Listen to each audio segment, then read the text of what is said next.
So we've got another Game Boy Advance SP from a customer. This one is not charging. That's what the customer says. Yep, charge light goes out. That is common. Unlike the other one I've been working on, the charge light is not going out at all. If we could just combine those two, we'd be good. But we can't do that. And this is a brand new battery in here. We can take this off, maybe. And let's measure the voltages of these batteries. We've got, this one's pretty full, 3.9 volts. This is interesting. It's bouncing between 3.6 and 3.9. Seems to be pretty full as well, but for whatever reason, it won't charge. Will it turn on? It should, because I tested it and it did. Maybe this is dying, or maybe it's just a bad battery. But even with this, it's still not charging properly for some strange reason. So everything works. Cool. I'm actually going to test all the buttons real quick. Since we're taking it apart, make sure again for like the 18th time that all the buttons are good. Sound is good. You guys can't really see this. This is always the sucky part about this button tester. You can't hardly see that. A is good, B is good, right, left, down, up, R, L, select, and start. And we can adjust the brightness. Cool. Everything is working there like it should. You can turn that off for now. And let's get out of Tri-Wing. Let's take this apart. All right. The first thing I want to test, I don't even need to take this out any further. This charge port looks good. I guess I should have tried cleaning this. This is an old charge port, but it does look pretty clean. Let's just try cleaning it first. But then there's something else I want to try. I like to spray the toothbrush, especially around the SP, because all those buttons, if you get liquid in them, it's not so good. It'll be fine eventually, but it takes a very long time for the face buttons to dry out. So as good as IPA is, as fast as it dries, you still don't want to spray these boards too much. If you know you're going to replace all the face buttons, which good luck with that, it's a nightmare, then go wild. But, okay. Where's my canned air? I got one of these to hopefully replace my canned air, but it's just not as powerful. It's nice and loud, though. I'm going to hold this battery up to here. We can plug her in. Make sure it's all the way in there. You've got to be kidding me. Oh, come on now. Okay. Well, they were right. It was the charge port. I did tell them I would replace it with a USB-C port for the trouble, so I will do that. Plus, they bought the Boxy Pixel SP in the charity event, so I'm going to give them that as a little extra thanks. Don't expect that, though. Don't expect that from all your orders. This is a special case. But wow, that was really it. Okay, I still want to test something real quick. This is something that I found out in a My Mate Vince video. I am going to reference him all the time, so get used to it. There is a via up here. Well, let's actually turn it to continuity mode. There's a via down here, right below the Phillips head, and we have continuity. Cool. That should have continuity from this via. I'll zoom way in. This via right here, right in there. It's literally the hole directly below, and it goes to here, somewhere around here. Might be on this side. I'm pretty sure it's on this side. And there's two little vias right next to each other that connect to each other. And then I think it goes from here to here, and it goes up to this via here. And usually with water damage underneath the cart slot, which is very hard to get to, very hard to clean, and very hard to dry. So any water damage in there, maybe you spilled something on top of it, went through the speaker into there, that connection can commonly break. I just found out, and there's probably a bunch of SPs that I've gotten rid of that have that issue. But nevertheless, instead of removing the entire cart slot and bridging those two vias, I've tried it from the other side. It just doesn't want to work for me. I just solder from this via to here, just one little wire. Put it down here around the cart slot. The shielding will keep the wire from getting in the way of the cart slot. It's really simple and it works beautifully. Exhibit A. I would probably clean this up a little bit. I'm not quite done with this one yet. I've also replaced this with a USB-C. Should I just swap this board? Boom. No, I will not do that. But let's replace it with the USB-C for funsies, I guess.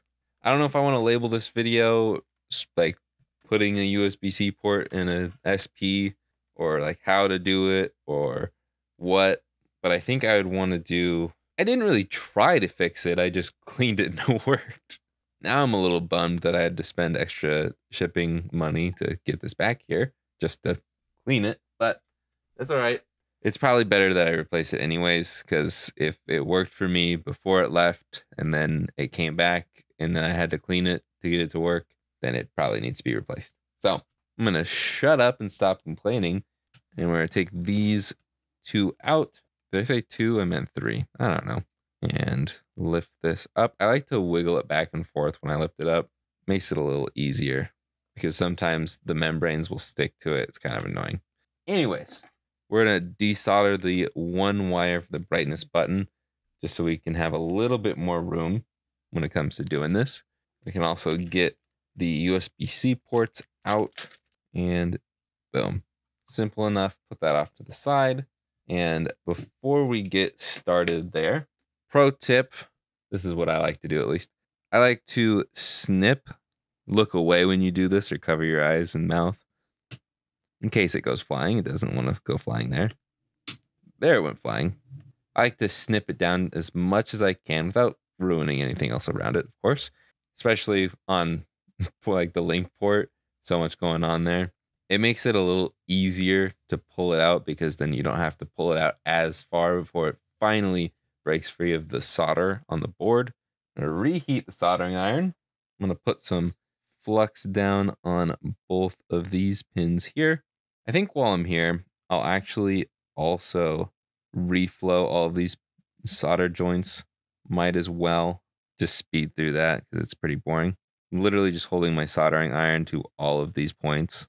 Getting 2 in 1 there. 2 things at once.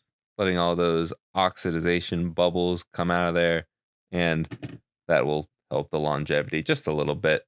Now we can reflow these 2 pieces like I was originally going to do. Now they're nice and reflowed. They're nice and shiny. It's going to be a little easier to deal with. I'm going to get out my tweezers. And there's a bit of a hole here. You can see. I like to stick my tweezers through there. This is where we get to do some hand gymnastics. Is it this way? Maybe it was this way. Yeah, okay. Sorry. My angled tweezers this way. I'm going to zoom out a little bit here. I'm also going to move the battery. Don't need to light that on fire right now. This is the best way for me to do it. There's probably better ways to do it. Should I say that this is for entertainment purposes only? But sticking it in there and then giving some pressure, heating up one side, moving to the other, and just alternating without putting too much pressure anywhere. And you might be thinking, Jake, there's pins on the other side of the board that are soldered down. Be careful. I am aware. Usually the solder is not too good on it, but now that we have a bit more of a gap, I'm going to stick my tweezers in between the board and the charge port. And look at that.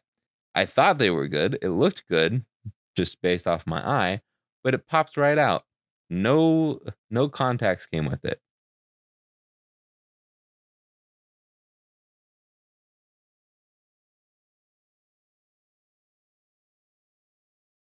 Potentially, it also just needed to be reflowed. Maybe when I cleaned the port, it just pushed it down enough to give it better contact. Nevertheless, it's always good to just reflow the solder when you get stuff in. The more things happen like this, the more I add to my repertoire when I fix consoles. Reflowing the charge ports is now going to be a part of my regimen. What I'm going to do now is I'm going to put some flux on this side of the board and over those. I'm going to grab this from over yonder. I'll get in as close as I can for this one. I'm also going to clean the soldering iron so we don't put an unnecessary amount of solder onto our solder wick. This is braided metal wire that will sop up any Not any, but it will solder, or it'll soak up the solder. It has flux built into it, a rosin core, if you will. I don't know if it's actually rosin core. I don't know what rosin is. Let me know in those comments down below if you know. But you don't need flux. I still like to add flux. Makes it a little easier. Now we've sopped up all that old solder, made things a little bit cleaner. And now we can get out the USB-C port, which we have right here. I do wish that it had little tabs that stuck out from the spots that are supposed to go into the board, you know, like the ground part. But that's all right. From here, we're just going to stick that down, and we're going to take advantage of the tack flux. At least my flux is tacky in a good way. We're going to add a little bit more flux because I'm paranoid, like the Jonas Brothers. And I'm going to add a little solder to my tip because we don't need that much. I'm even worried I put too much on my tip there. But all of our pins are lined up. I know it's going to be hard for you guys to see, but all of the pins on the board and on this board for the USB-C port are lined up. This is a audio version, so you can put, I don't know if you can put any USB-C audio through here, but you can put a dongle or whatever in there and it should work. All right, I'm gonna hold this down with my tweezers. Hopefully it does not move. We have some bridging and it moved. Okay, we definitely have too much solder on some of these. But here, I'm just going to try and unbridge this by taking some of the solder from over here, hopefully getting it on my iron tip and dragging it over here, but that's just not going to happen. Okay, we're going to add a little bit more flux to this area. Okay, now each of the rest of the pins has a decent amount of solder on it. So I'm going to start taking my iron, cleaning it off, getting it back in that bridge, mixing it around, lifting up. On these in particular, I know it's hard to see. I'm so sorry. On these in particular, I like to get in there and then lift up, like drag it up the side if I can, because that is where our connection is made. It's a 90-degree angle. I'm sure it just went out of focus because as I was looking up, it was going back into focus. I apologize again. I'm only human and this is the second channel. And that actually looks pretty dang nice. Touch up this side a little bit. I think that is about as perfect as it's gonna get. So should probably test it real quick, huh? I'm gonna zoom out before I lock it down with these two pieces there. It's like ever so slightly crooked, but I don't know if anybody's gonna notice that. Okay, let's make sure. Let's try the old battery real quick. We've got USB-C plugged into my MacBook that is running you guys currently. Let's just see. Orange light comes on. Cool, cool, cool, cool. I think maybe if I wiggle it. Cool. Orange light is on and it's staying on. We're good. Okay. And it's even working on the old battery. Now we can do the soldering for this part, and it's a little tricky. I don't like it. Again, I wish that there were tabs like the original charge port, but I don't know if I still have any of the. I do. I have a tiny, tiny bit. Dude, this is a nasty container. This is like a bunch of flux in there. Oh, there's a couple strips of it. Anyways, I have some thinner solder here from the nibble. That's what it's called. And it's much thinner than what I typically use. So I can stick it through both of these holes. And I like to do this because hopefully when I'm soldering here, it will go through both holes. Because usually when I solder these, it's hard to get it so it actually connects to both parts of it. It's really annoying. So if I stick it through like that, the hope is that it melts enough to connect both of the pieces there. That is why it's nice to have a pin that goes through the board so we can get a nice solid connection. And even if it had like a bad solder joint on either of those posts, there's posts that physically go through it that aren't gonna break. So there's still a little bit of structural stuff to it. Integrity, that's what the word is. Put a little bit of flux there. Yeah, I don't think that worked at all, but we'll see. Nope, it did not. But even then, I can stick it through here and push it in. And it kind of did a little bit. Cool. I don't know how good of a connection it was, but either way, let's try it on this other side. Wow, I don't know if I caught that. I'm not zoomed in enough, but hopefully on the replay I can see it a little bit. It just wormed its way in there. That was kind of cool. Hey, it did. It went through a little bit. Woohoo! I'll use my normal solder then for the rest of this because I can. And this isn't as full on this side. It doesn't really matter, but push a little bit more in there. Beautiful. Even that one out a little bit. Beautiful. Now we can clean up all that flux, put it back together, and we should be good to go. To clean it, I'm going to use a paper towel to get the biggest parts of it. Flux is annoying to clean, especially tack flux. It's not necessary. It's no clean flux, but it's sticky. It's gross. Don't go for it when it's too warm because that's still a little warm. But if you are struggling to get it to move, if your soldering iron is still a little warm and you just like it's off and unplugged right now for me. I'm just using what little heat is left to like move that around a little bit. That usually helps me. And again, be careful when you're putting IPA on the board. Be very careful not to get it into any of the buttons. And then you'll have some issues with button presses. And I give up on the paper towel because that's happening. Oh, goodness. Spraying the toothbrush first. This is where maybe an electric toothbrush would be a little nicer. Dude, it's just got so much flux in it. It did not want to come off. Okay, that's nice and shiny. And I think the triggers are about as good as I'm going to get them. But that's fine. As long as they still press in, as long as they still work, we're good. Just trying to be nicer for the next person who gets in here, really is all. Now we can solder up our last little wire. You can zoom out too. Don't need to be super zoomed in. If you forgot, this wire goes to Q12B. I remember that because it's quarterback 12 in my eyes. Tom Brady. I don't like Tom Brady. So I imagine myself putting a really hot piece of metal onto him, melting him, and then we're good. Go Steelers. Anyways, that's American football for those of you who don't know. Take another gander at our work here, our craftsmanship. Beautiful. That last pin doesn't look as pretty, but it doesn't matter. Nothing's bridging. It's all good. It just doesn't flow as nicely is all. Plus, it's ground. Luckily, that is the ground pin. We've got 2 grounds there. We've got plenty of ground connection. Does not matter. Okay, but since we did make those nice and tight, I do like to back them off. I normally say a quarter turn, but here I'm talking like an eighth of a turn, maybe. Just barely undo it. And that should help with button presses. You can even check out right now. We're all good. And maybe it feels good here, but then you put it all back together and it still feels a little wonky, a little off. I'll show you something in a second. So from here, don't put the back half on quite yet. We're going to slide this little piece in. Yours might not come with it, but mine does. I'm trying to put this in without flipping this over because then all my screws are going to fall out. There we go.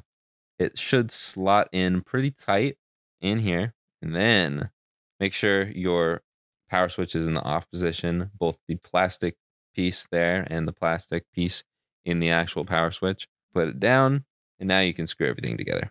Now we can put the battery in, close it up. If you're having trouble still with the inner buttons and pressing them in, even though you backed off the motherboard screws just a tiny bit, try backing off the battery cover screw. So it's all the way in here, back it off. Like even a full turn is fine. You're not going to notice that it wiggles or moves at all. Probably a good rule of thumb that you shouldn't have it too tight or else you're going to break the battery cover, but it'll fix that tightness issue. This never had the tightness issue, so I can't be like, see, plus it's a feel thing. You can't really see that through the video. Either way, we can turn it on. There's still audio. We can play a game. It reads the game. Hopefully, we can press the buttons A, B, right, left, down, up, R, L. start, select, and the brightness button. Everything works. Oh my gosh, you can't see any of it because it's so hard to see. But we can also take that game out.